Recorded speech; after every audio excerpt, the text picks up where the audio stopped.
안녕하세요, 여러분. 인천재능대학교 김태경 교수입니다. 오늘 인공지능 수학 2의 4주차 수업입니다. 자, 오늘 한번 진행해 볼까요? 자, 오늘 할 내용은 일단 기본적으로 공지사항이 좀 있습니다. 공지사항을 알려드리고, 그 다음에 지난 시간에 그 프로그래밍 언어의 코딩 기본에 대해서 좀 다시 반복을 하고, 데이터 타입과 초기화, 변수 초기화에 대해서 지난주 했죠. 다시 리뷰를 할 것이고, 오늘 주로 이제 이 내용을 공부할 것입니다. 데이터 처리를 하는 데 있어서 반복문, 그 다음에 조건문, 그리고 이제 함수에 대해서 우리가 한 리뷰를 해보도록 하겠습니다.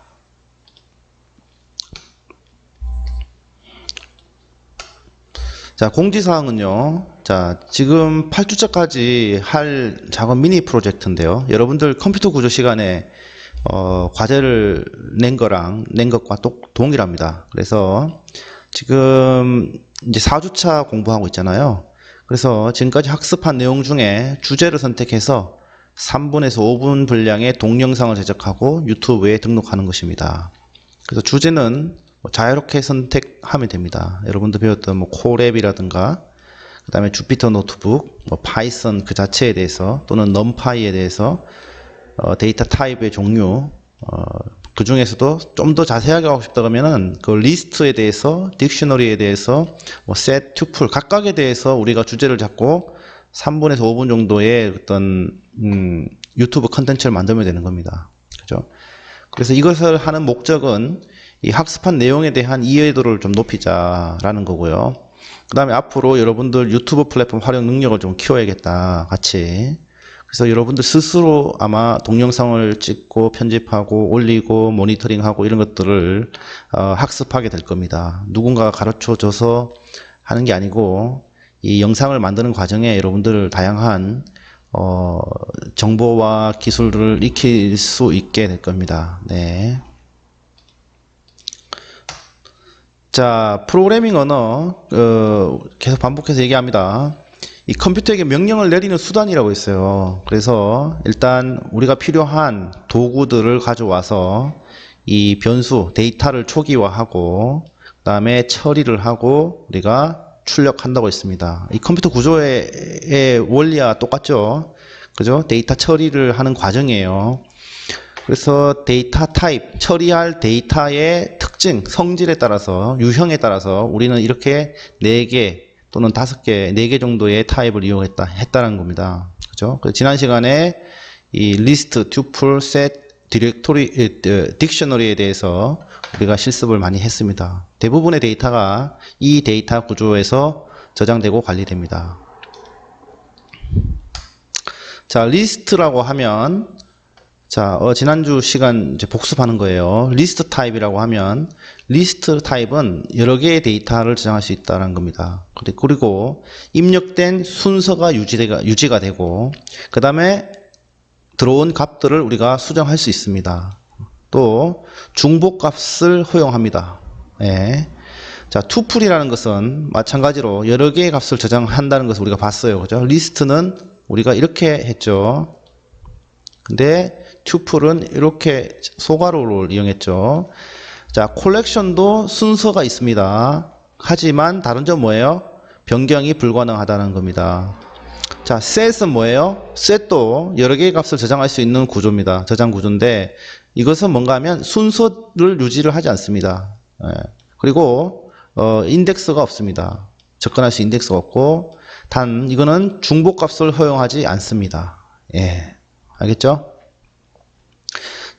그 다음에 딕셔너리라는 것은 이것도 여러 개의 값을 저장할 수 있는데 이것도 순서를 유지하지 않습니다. 들어온 순서를 그대로 유지하지 않고, 하지만 그 들어온 값을 우리가 수정할 수 있고, 우리가 그 인덱스, 접근 번호로 접근할 수 있습니다. 그리고 중복 키 값을 허용하지 않습니다. 이렇게 4가지 타입에 대해서 알아봤고, 그래서 이것을 요약해서 보여준 게 이 표입니다. 그죠? 그래서 이 표에서 표기법하고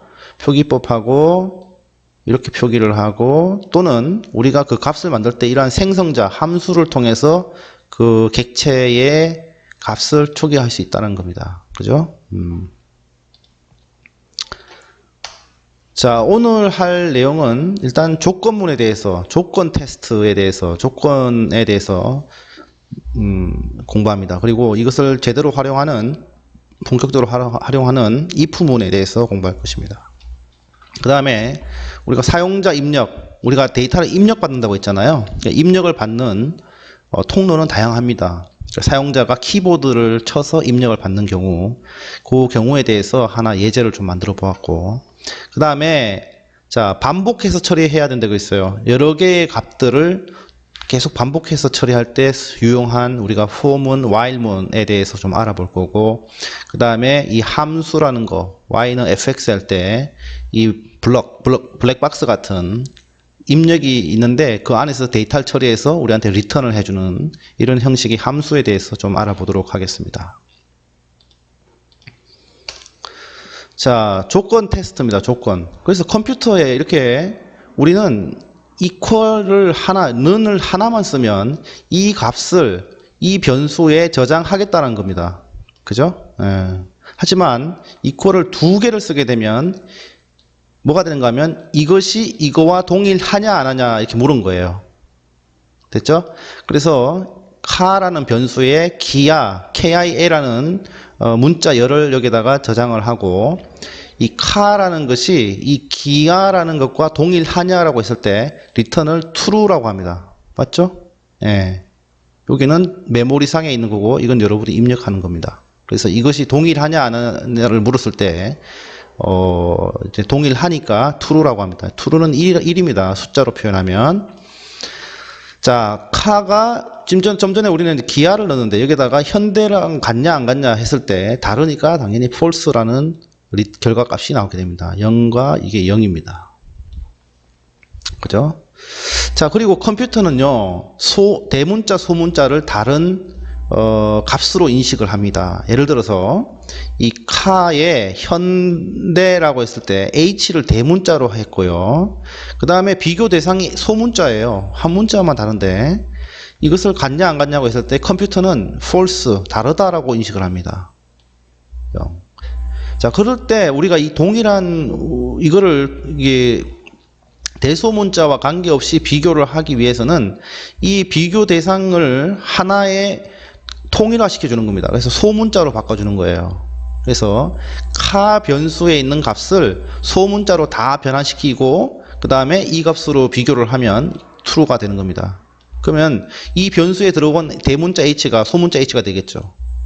자, 반대로 소문자가 아닌 대문자로 우리가 또 해줄 수도 있어요. upper라는 걸 통해서. 네, upper라는 함수를 통해서 우리가 이 변수에 있는 값을 대문자로 변환해 줄 수 있습니다. 그때는 어떻게 해야 되겠어요? 이것을 대문자로 우리가 이렇게 비교를 해줘야 되겠죠.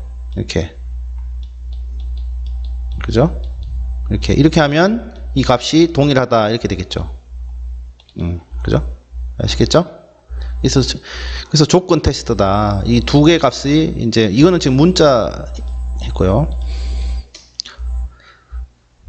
자, 이거는 뭔가 하면 조건인데, 조건 테스트, 비교 테스트인데요. 이 느낌표를 치면 not이 됩니다. not. 예. 그래서, 자, 토핑이라는 변수에 토마토를 넣었어요. 그래서 토핑은 머시룸이 아니다. 이렇게 됩니다. 맞죠? 아니다. 아니죠? 예, 토마토하고 머시룸은 같지 않죠. 그러니까 true가 되는 겁니다. 그죠? 이렇게 not이라는 거죠. 이거는 not이라는 뜻입니다. not. not. 자, 숫자를 비교할 수 있으면 지금 제가 그 문자만 비교했는데 숫자도 비교할 수 있겠죠. 당연히 모든 것이 비교 가능합니다. 그래서 숫자는 18. 그 다음에 age가 이거냐 했을 때는 true죠. age가 18이 아니다. 아니니? 라고 물었어요. 아니, false죠. 이렇게 되는 겁니다. 그 다음에 이제 크다 작다를 비교할 수 있어요. 그래서 범위를 가지고 age가 19인데 age가 21보다 작냐? 그죠? 했을 때 true죠. 그 다음에 작거나 같냐? true죠. 왜냐하면 19니까. age가 21보다 크냐? 물었을 때 아니죠. 그러니까는 false가 되는 겁니다. 예. 1, 1, 0 이렇게 되는 겁니다.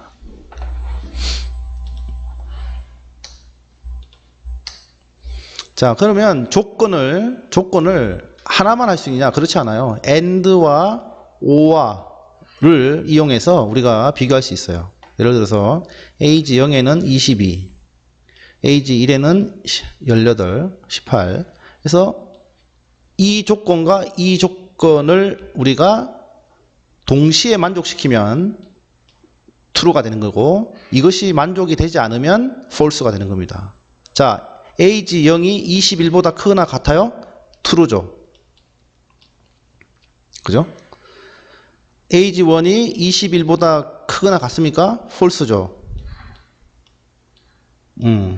그래서 true는 1이고 이거는 0이라고 했어요. 그죠? 이거 and일 때는 둘 다가 1이 되어야 1이 되는 겁니다. 1, 1, 1 이렇게 되는 겁니다. 두 조건이. 자, 이거 보세요. age 1은 23일 때, 자, 변경을 했죠. 지금. 그래서 age 0은 21보다 크거나 같냐? 오케이. true죠. 왜냐하면 22니까. age 1이 21보다 크거나 같냐? 23이니까 true죠. 예. 그래서 true니까 true가 되는 겁니다. 자, or의 경우는 이 조건 중 조건이 두 개가 나왔죠. 이 중에 하나만 나와도 true가 나옵니다. 1이 되는 겁니다. 이제 컴퓨터 구조 시간에 우리가 또 다시 배울 거예요. 불대수할 때. 그래서 이 두 개, 지금 조건을, 여기 보면 다중 조건이라고 했는데, 지금 조건문이 두 개가 들어갔어요. 이렇게 한 번, 두 번. 그럼 이 조건이 만족하냐, 안 하냐. 자, 0이 21보다 크죠? true이기 때문에 1. 그죠? 그 다음에 이거는 false이기 때문에 0. 그죠? 하지만 OR 연산은 뭐예요? 둘 중에 하나만 1이면 1이 되는 겁니다. true가 되는 겁니다. A or B. 그죠? 하지만 둘 다 0이 되면, 둘 다 false가 되면 false가 되는 겁니다. 이렇게. 이해됐죠? 이거는 뭐 너무 쉬운 거고. 한번 테스트를 해보세요. 그냥 논리 연산이니까.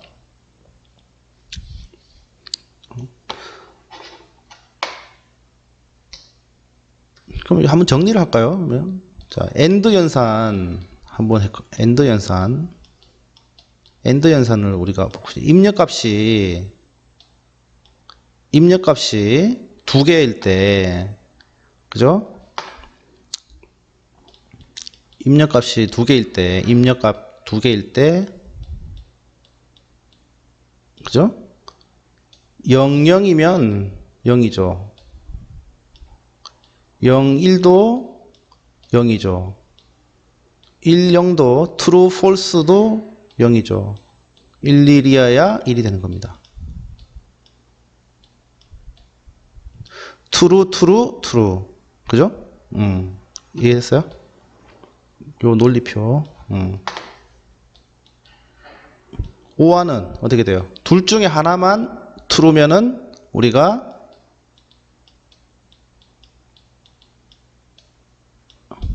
true죠. 그죠? 00이면 0이고, 01이면 1이고, 10이면 1이고, 11도 1이고, 예. 이게 이제 AND와 진리표, 논리표입니다. 이렇게. 그죠? 자, 그래서 이 조건을 이용해서 우리가 if문을 쓰는데요. age에 20을 놓고, if, 만약에 age가 19보다 크면 이거를 프린트 해라. 이렇게 되는 겁니다. 조건문, 단순 if문. 근데 우리가 이 세상에 보면 하나의 조건만 가지는 경우가 아니라 여러 개의 조건, 두 개 이상의 조건을 가질 때가 있습니다. 두 개의 조건, 요거는 두 개의 조건인데, 두 개의 조건. 자, age가 17이고, 자, 에이지가 19 이상이면 선거할 수 있습니다. 그렇지 않으면 투표를 할 수 없습니다. 투표를 할 수 없는 나이입니다. 이렇게 되는 거죠. 그래서 이 if문을 할 때는 if로 시작해서 끝에 if 문장에는 이 콜론을 찍어야 됩니다. 이렇게. 그리고 반드시 여기서 인덴테이션을 해줘야 됩니다. 탭을 이용해서 인덴테이션을 해줘야 됩니다. 지금 여러분들 코딩하다가 이 콜론 안 찍고 요거 인덴테이션 안 넣어서 오류 나는 경우가 많이 있을 거예요. 그래서 요거 유의해야 됩니다. 자, 다중 if문입니다. 좀 전에까지는 조건이 하나인 경우, 두 개인 경우였는데 이제는 조건이 두 개 이상인 경우, 세 개 이상인 경우 그러면은 어떻게 하는가 하면 if, elif, and else가 되겠습니다. 이거는 여러 개를 넣을 수 있어요. 여기다가 elif 이렇게 여러 개의 elif를 넣어서 조건을 우리가 계속 추가해 줄 수 있습니다. 그 다음에 맨 마지막에는 else로 마무리를 하는 겁니다. 이렇게. 네, 됐죠? 그래서 age가 12인데 만약에 age가 4보다 작으면 영원 공짜고 18살보다 미만이면 17살까지는 다 5고 그 다음에 그 이상은 그죠? 18살부터 이상은 10입니다. 가격을 좀 다르게 하는 거죠. 가격 정책을. 뭐 식당 같은 데 보면 그죠? 그 조건에 여러 다중 조건을 줘서 우리가 처리할 수 있습니다. if문을 써서. 그 다음에 이 리스트에다가 조건을 줄 수 있습니다. 그래서 우리가 지난 시간에 fruit이라는 변수에 이러한 리스트 밸류를 정의하고 리스트 타입의 밸류 정의하고 여기에 이 리스트에 이것이 있냐 없냐를 물어보는 거예요. 자, 이 리스트에 바나나가 있냐 없냐. 이 바나나 있죠. 그래서 우리는 true를 리턴하는 겁니다. 자, fruit이라는 이 리스트에 grape, 포도가 있냐 없냐 해서 없잖아요. 그러니까 false를 리턴합니다. 예, 됐죠?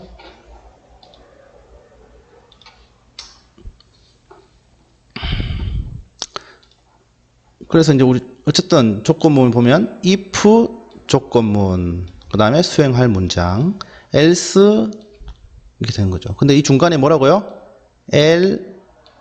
if를 넣어서 elif를 넣어서 조건문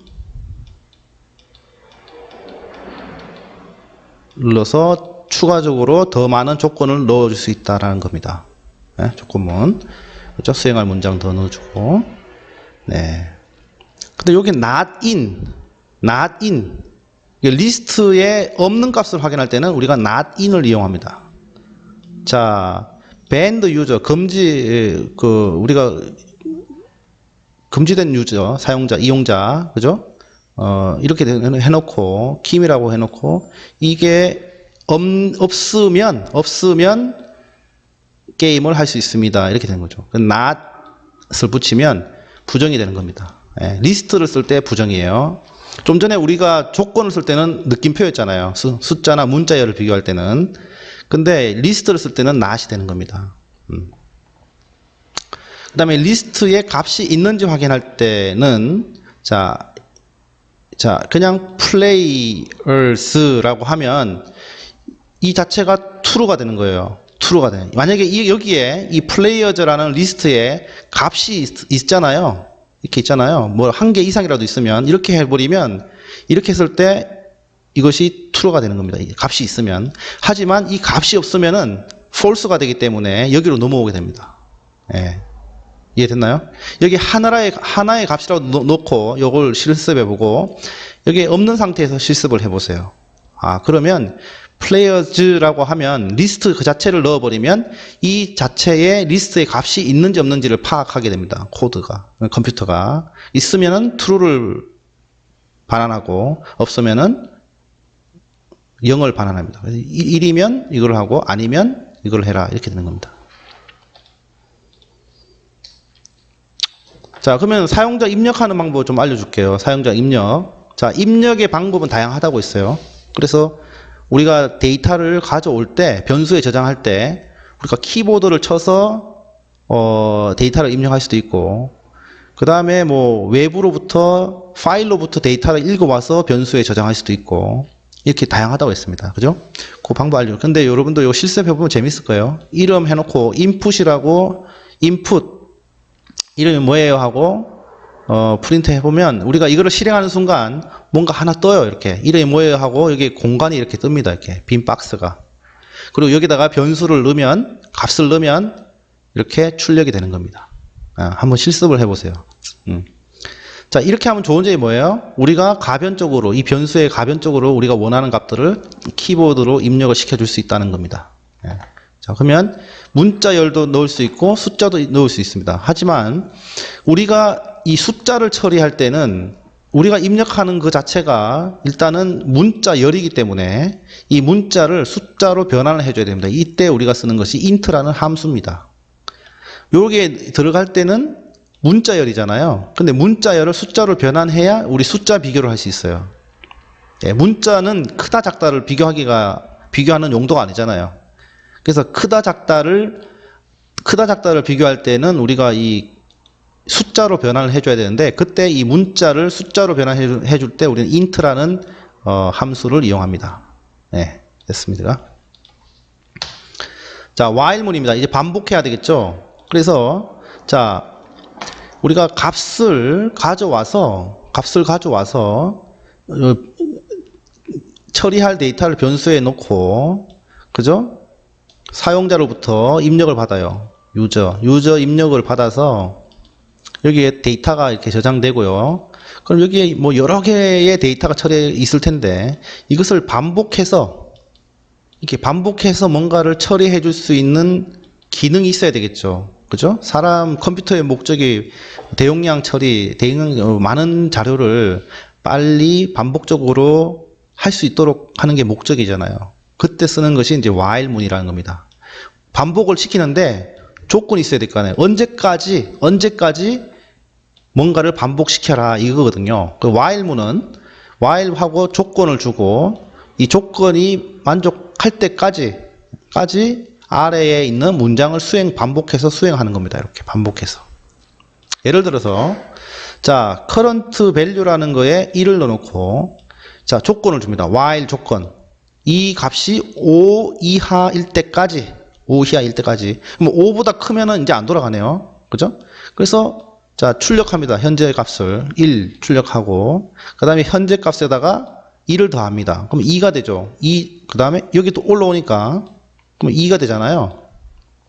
자, 2는 5보다 작죠? 그러니까 또 프린트하고, 자, 현재 값이 3이 되고, 자, 3을 올려보니까 5보다 작죠? 그죠? 이런 식으로 반복하면 5까지 왔을 때, 자, 5는 5하고 작거나 같죠? 그러니까 출력하고, 그 다음에 또 내려오겠죠?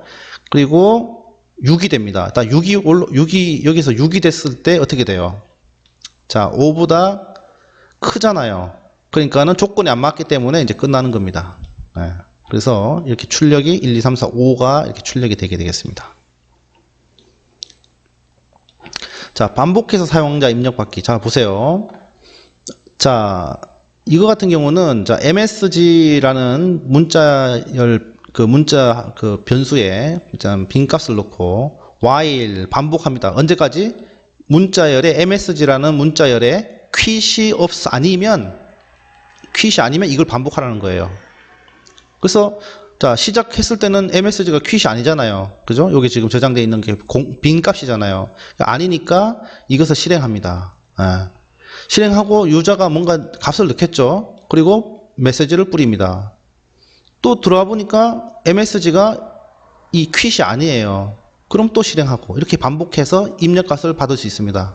자, 그래서 메시지가 뭐냐? 이렇게 했을 때 hello라고 하면 hello를 출력하고, 그죠? 근데 메시지를 넣었을 때 여기 quit이라는 문자열을 입력하면 어떻게 돼요? 자, quit이 올라왔죠? 프린트하고 위로 올라왔어요. 메시지가 quit하고 같죠? 그러면 끝나는 겁니다. 이해됐습니까? 네. 자, 리스트에서 조건에 맞는 값 제거하기. 자, 이렇게 리스트가 있는데, 여기서 출력하면 당연히 나오겠죠. 근데 여기서 펫에서 캣이 있을 때까지 있는 거에 대해서 캣을 제거하라 이겁니다. 그러니까 이 얘기는 뭔가 하면 여기서 캣이 있을 때까지 반복하는데 이거를 제거해 달라는 거예요. 이렇게. 예. 캣. 자, 그러면 캣 없고, 캣 없으니까는 dog, fish, rabbit 이렇게 되는 거죠. 그래서 리스트에서 조건에 맞는 값을 제거해라 이겁니다. 이때는 우리가 이런 while문을 써서 제거할 수 있습니다. 하나씩 따라 해보면 아마 이해가 될 거예요.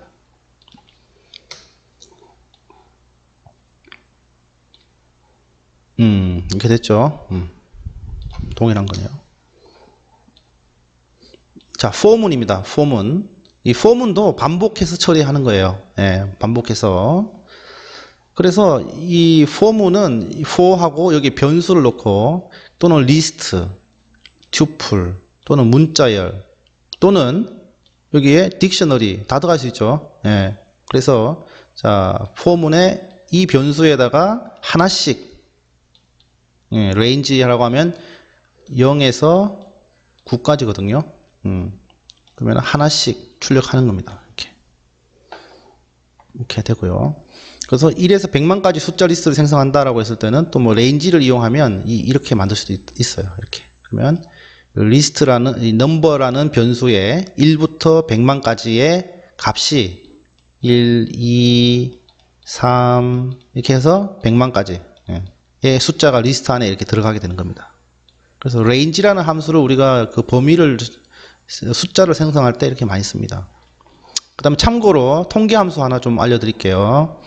예를 들어서 변수에 이렇게 리스트, 나이 리스트를 이렇게 올려주고, 그죠? 나이입니다, 이게. 그 다음에 연기스트 하면 min이라는 함수를 쓰면 리스트에서 최소 값을 뽑아줍니다.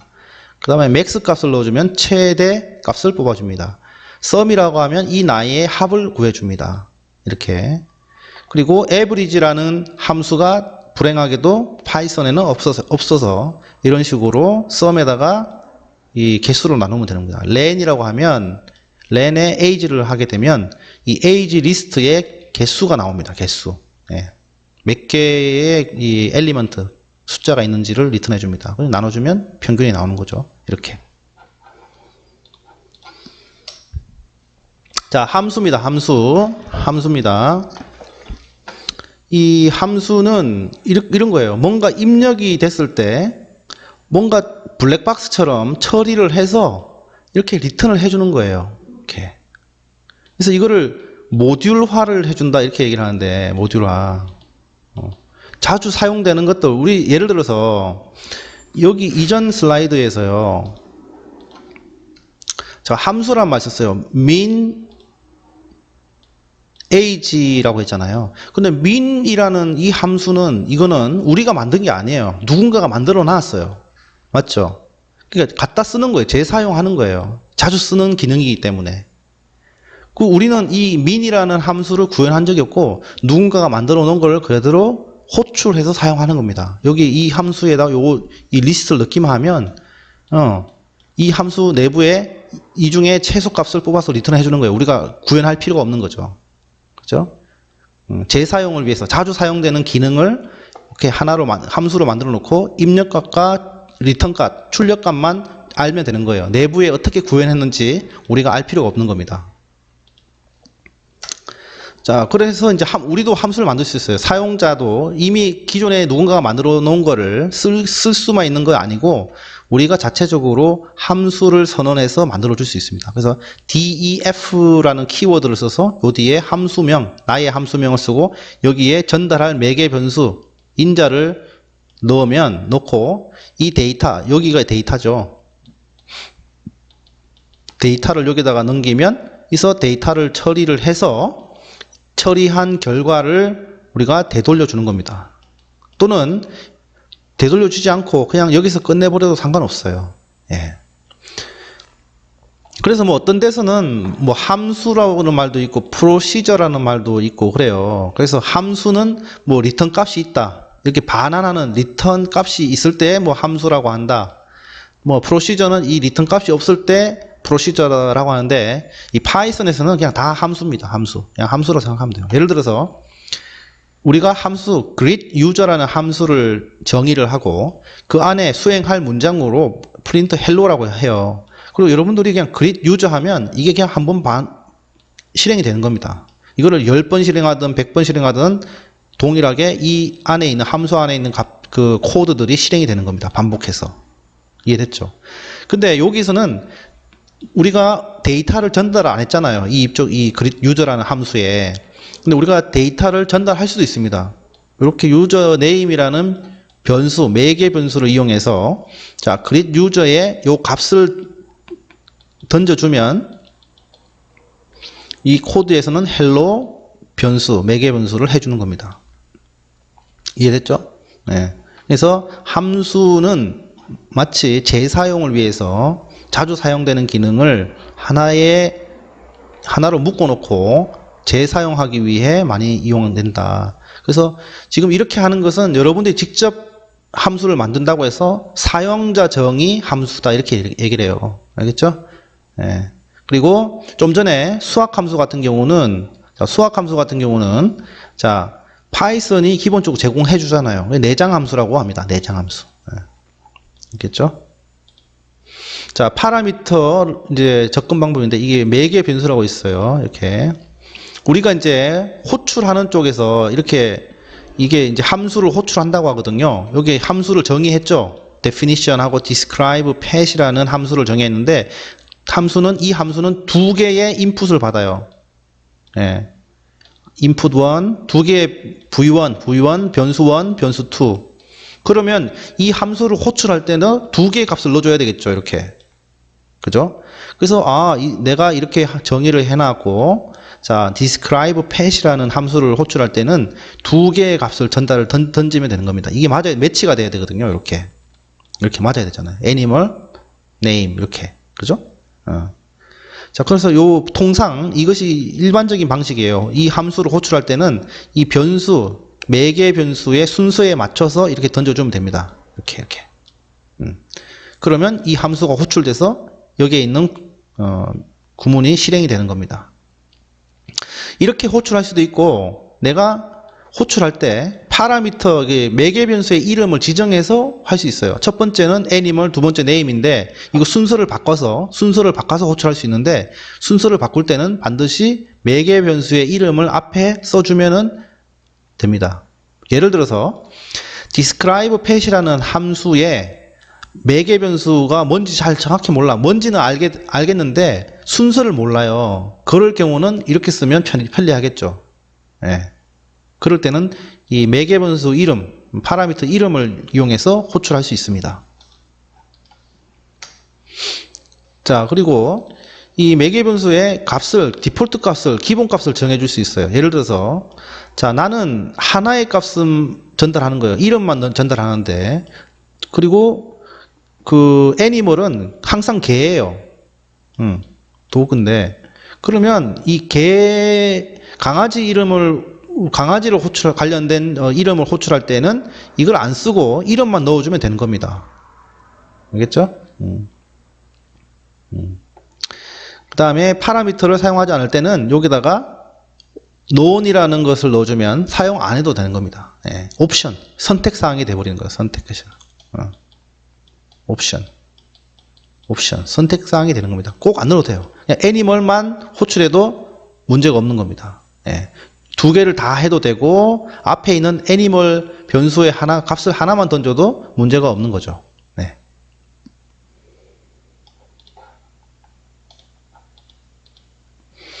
그 다음, 자, 좀 전에까지는 처리한 값을, 좀 전에 함수는 처리한 값을 리턴하지 않았습니다. 근데 함수의 기능 중에 하나는 우리가 처리한 값을 다시 되돌려 주는 거예요. 여기 보시면 musician이라는 변수에 이 함수를 호출하면 어떻게 돼요? 지미 핸드릭스라는 두 개의 밸류를 넣어주면 이렇게, 그죠? 지미 핸드릭스를 넣으면 자, full name이라는 변수에 두 개를 합쳐서 리턴을 해줍니다. 그죠? 그리고 해줍니다. 그래서 좀 전에 그 함수는 그냥 쭉 출력하고 끝냈잖아요. 근데 이제 함수에서 처리한 값을 리턴해 줄 수 있습니다. 이렇게 되돌려 줄 수 있다는 거예요. 그러면 여기에서 실행한 것들이 여기에 리턴이 되는 겁니다. 지미 핸드릭스가 붙어서 출력이 되는 겁니다. 그리고 일단은 우리가 함수에 값을 던질 때 그냥 문자열 또는 싱글 밸류 값을 하나만 던질 수도 있지만 거기에 리스트, 튜플, 뭐 셋, 딕셔너리 다 넣어줄 수 있어요. 그래서 여기서 이제 이런 식으로 해서 값을 넣어주면 우리가 타입을 지금 던질 때는 뭐예요? 여기 보시면 build person이라는 함수를 부를 때 우리가 던지는 값은, 보내는 값은 문자열이잖아요. 문자열인데 여기서 함수에서 이 데이터를 처리해서 return, 되돌려 줄 때는 이것이 뭐예요? 이렇게 키와 밸류로 되어 있는 것은 이것은 딕셔너리가 되죠. 예. 그래서 우리는 문자열 2개를 보냈는데 우리한테 돌아오는 것은 뭐예요? 딕셔너리가 되는 거죠. 딕셔너리. 예. 문자열 2개를 딱 전달해 이 함수에 보냈는데 우리한테 되돌아오는 것은 딕셔너리가 되는 겁니다. 여기서도 마찬가지입니다. 이 함수의 어떤 값을 보낼 때 옵션을 줄 수 있어요. age는 넣어도 되고 안 넣어도 되는 거죠. 예. 그래서 넣어줘도 되고 안 넣어도 되는데 만약에 age가 있으면 true면 여기서 우리가 age를 이렇게 넘기면 이것이 이 로직이 작동을 하는 겁니다. 그래서 person의 age 키에는 value를 이렇게 넣어주는 겁니다. 그래서 return person 딕셔너리를 리턴 해주는 거죠. 네. 뭐 약간 어렵게 느낄 수도 있는데 코드를 하나씩 차근차근 하나씩 실행해 보면 아마 지금 내가 하는 얘기가 뭔지 이해가 될 겁니다. 자, 함수의 리스트 파라미터. 그러니까 제가 좀 전에도 얘기했듯이 이 함수에는 어떤 타입이든 다 보낼 수 있어요. 우리가 배웠던 뭐 튜플, 그죠? 리스트, 튜플, 셋, 그 다음에 딕셔너리, 그 다음에 문자열, 그죠? 문자, 숫자, 모든 데이터를 이 함수의 매개분수로 입력을 해서 여기서 처리를 해서 리턴 해줄 수 있고 그냥 처리만 해서 끝낼 수도 있습니다. 네. 이 경우는 자 유저네임에 김이박을 넣고 이것을 greet user라는 함수에 보내는 거예요. 이 밸류를, 이 데이터를. 그러면은 greet user라는 함수에서는 이 리스트를 받아서 이렇게 출력을 해주겠죠. 그리고 끝내는 겁니다. 그러니까 이 함수는 리턴 값이 없어요. 그죠? 그냥 여기서 뿌려주고 끝냈죠. 근데 우리가 이 값을 리턴도 해줄 수 있겠죠. 예. 그거는 이제 목적에 따라서 여러분들이 어떠한 목적을 갖고 있냐에 따라서 이 코드를 작성하면 됩니다. 자, 여기는 보세요. 여기 또 재밌는 게 있어요. 자, 파라미터를 이 값을 처리할 데이터를 여러 개 보낼 수도 있습니다. 이렇게 지금 보면 스타라는 말 썼고 거기도 토핑 했어요. 그래서 이 스타라는 표기를 하면 이 토핑에 1개 이상의 파라미터를 넣으면 얘가 다 처리를 해줍니다. 리스트로 만들어서. 이해됐나요? 자, 스몰 페페로니 하면 근데 이거 하나니까 당연히 처리해 주겠죠. 근데 처음에 거 이후에 2개 이상을 넣어버리면 얘가 여기에 2개 값을 입력을 시켜줘요. 그러면서 이것이 리스트가 됩니다. 리스트. 그래서 리스트 출력을 해줄 수 있는 겁니다. 여러 개를 넣을 수 있어요. 첫 번째 거는 사이즈로 가고 나머지는 다 이 토핑즈라는 매개 변수의 리스트로 저장이 되게 되어 있습니다. 되게 유연하게 함수를 되게 유연하게 만들어 줄 수 있는 기능을 주는 거죠. 1개 이상일 경우는 여기다가 지금 내가 토핑을 1개만 넣을 수도 있고 2개 넣을 수 있고 3개 넣을 수 있는데 만약에 이런 기능이 없으면 어떻게 되겠어요? make 피자 사이즈 그 다음에 토핑 1 이거 토핑이 하나만 올라갈 때는 이렇게 해줘야 되겠고 그죠? make 피자 사이즈 1 t1 t2 이 함수도 또 만들어줘야 되잖아요. 토핑이 2개 올라갈 때는 이 함수를 호출을 해줘야 되고 3개 올라갈 때는 t3 이 함수를 또 호출해줘야 되고 그러면 토핑이 만약에 10가지가 있다면은 최소 10개의 함수를 만들어 줘야 되잖아요. 근데 지금 이 기능이 있음으로 인해 가지고 그냥 하나의 함수로 이제 끝나는 거죠. 예. 그렇죠? 네. 그 다음에 이거는 뭔가 하면 이 스타를 두 개로 해버리면은 뭔가 하면 딕셔너리를 또 만들어주는 거예요. 딕셔너리. 예, 딕셔너리. 똑같은 거예요. 좀 전에는 리스트를 여러 개의 값을 던졌을 때 리스트를 만들어줬다면, 자, 이거는 뭔가 하면 두 개의 그 스타를 넣었을 때는 이거 자체가 이제 딕셔너리가 되는 거예요. 딕셔너리가. 예. 그래서 첫 번째, 두 번째는 first, last로 입력이 되고 나머지의 키와 밸류를 이렇게 보내주면 이 user info라는 변수는 딕셔너리로 이걸 받아서 처리를 할 수 있다는 겁니다. 예. 됐어요? 한번 실습해보면 돼요. 그래서 지금 개념을 정확하게 알아야 됩니다. 첫 번째 시간에 리스트하고 딕셔너리 뭐 이거 배웠잖아요. 근데 리스트하고 딕셔너리가 가장 많이 쓰여요, 실제로. 셋 같은 경우는 이제 중복값을 허용하지 않을 때 우리가 주로 쓰는 거고요. 자, 이렇게 지금 살펴봤습니다. 조금 시간이 금방 지나가는데. 그래서 우리가 공부한 게 뭐예요? 자, 보세요. 자, 지금 요 상세하게 들어가서 좀 많은 것 같은데, 자, 그렇게 많지는 않아요. 잘 보세요. 자, 우리가 프로그래밍의 목적이 뭐라고요? 데이터 처리라고 있어요. 데이터 처리. 자, 처리인데, 이 데이터를 처리하려면 일단은 뭔가 데이터가 와야 되잖아요. 공간에. 우리가 데이터를 처리하면 머릿속에 뭔가 계산을 하려면 처리할 데이터가 우리 머릿속에 들어와야 되잖아요. 그죠? 그 들어오는 데이터는 책을 통해서도 올 수도 있고 누군가가 음성을 통해서 우리한테 들려줄 수도 있고, 그죠? 또는 TV에 뭔가 내 눈안에 보여줄 수도 있고, 입력값은 다양하단 말이에요. 어쨌든 그것이 어떤 식으로 들어오든 우리는 이 공간에 어딘가에 우리 머릿속 공간에 공간을 만들어서 이 값을 여기 저장해야 되는데, 그죠? 컴퓨터도 동일한 거예요. 이 작은 공간을 만들어 주는데 이 공간을 우리는 변수라고 했어요. 변수. 그리고 데이터의 종류에 따라서 숫자가 여러 개 뭔가 데이터가 여러 개 들어온다고 했을 때 여기다가 우리가 데이터 구조를 만들어 줘야 되잖아요. 숫자. 그래서 구조에 따라서 이 들어오는 입력되는 데이터의 구조에 따라서 변수의 타입이 결정된다고 했어요. 그래서 그 저장하는 구조의 타입이 리스트도 있고 셋도 있고 뭐 튜플도 있고 딕셔너리도 있는 거죠. 그 다음에 이제 저장됐으면 처리를 해야 될 거 아니에요.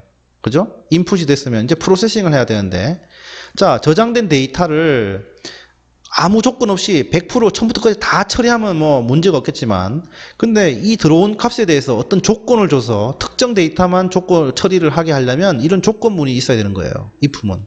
100개의 데이터가 왔는데 인천에 있는 학생들만 우리가 데이터를 처리합시다 라고 하면 특정 값에 만약에 특정 필드 지역이 인천이면 이렇게 합시다 라고 했을 때는 우리는 이 조건 테스트를 이용한 if문을 이용해서 데이터를 처리할 수 있는 거죠. 됐죠? 그 다음에 이제 좀 전에 간단한 예제로는, 자, 여기 데이터를 입력할 때 우리는 지금 사용자 입력하는 방법을 좀 배웠어요. 키보드 입력이죠. 키보드 입력인데 이거는 이제 표준 입력이에요. 사용자가 우리가 입력을 해서 여기에 변수의 값을 넣고 우리가 처리하는 거 했고요. 그다음 반복하는 문, 좀 전에 말했듯이 반복해서 처리할 수 있도록 할 수 있는 구문이 while문, and-for문이고, 또 좀 자주 사용되는 기능, 그리고 내가 자주 사용하고 자주 호출하고 어떤 소프트웨어에서든 자주 사용할 필요가 있는 것들은 이렇게 펑션을 만들어 가지고 함수를 만들어서 이제 이렇게 한다라고 했습니다. 그죠? 함수, 펑션. 이해됐습니까? 그래서 우리는 이 함수 만드는 방법은 사용자 정의 함수예요. 여러분들이 내가 자주 사용하는 기능을 함수로 만들어서 내가 편리하게 이용할 수 있는 거죠. 계속 반복했던 일들을 내가 이번에 이 기능을 반복해서 사용해야 되는데 이런 걸 함수로 만들어 놓으면 나중에 그거를 다시 개발하지 않아도 되잖아요. 그래서 시간도 줄이고 생산성을 늘릴 수 있죠. 예, 그리고 내가 쓰던 이 함수를 남들이 또 사용할 수도 있죠. 예. 지금 여러분들이 이렇게 지금 코딩을 편하게 할 수 있는 것은 누군가가 그 함수를 잘 만들어 놨기 때문에 코딩이 많이 줄어드는 거예요. 예. 그냥 호출해서 쓰기만 하면 되는 거죠. 대단히 복잡한 로직도 어느 누군가가 이 코딩을 해서 함수로 만들어 놓고 배포를 했기 때문에 우리가 재사용하고 우리가 쉽게 개발을 할 수 있게 되는 겁니다. 예. 이해됐습니까? 자, 그러면 오늘 수업은 이 정도로 마치고, 자, 과제는 지금 오늘 보여드린 이 예제를 다 하고요. 다 실습을 하고, 그 다음에 여기 마지막에 있는 이거를 해서 제출하는 겁니다. 예. 알겠죠? 알겠죠? 예. 자, 그러면 이번 주 수업은 이걸로 마치겠습니다. 예, 고생 많이 했습니다. 감사합니다.